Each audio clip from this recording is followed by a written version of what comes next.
was 15 years old, my mum was diagnosed with cancer. She died in my arms only 2 or 3 months after her diagnosis. It was really frustrating and hard to understand why this was happening in my family. If my mum was a good person, why was God taking her away? At that time, I was trying to find myself in something, in anything. I was trying to numb the pain that I felt. I kept myself busy, and at certain moments I felt like the pain was disappearing. But actually the root of the problem deep within me was never solved, it was just covered up and masked. Things were getting worse.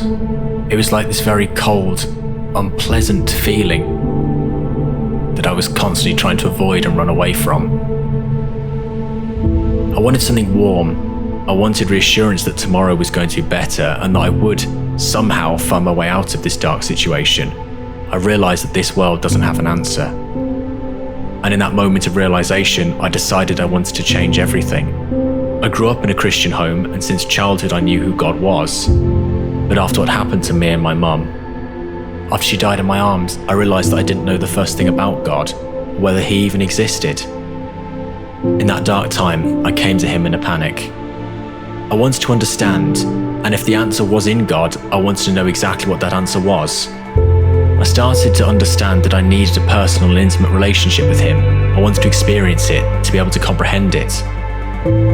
And now that I've experienced that warmth from God and fatherly love that only he can give, and he said, "Everything will be okay. I will always be with you." My life is so much better and simpler. I now have a family of my own. I have a kid and a wife whom I love, and who helps and supports me through everything I do. When I personally experienced God, it was as if he gave me a new life, and every time he sees me, he looks at me as if I'm a new creation.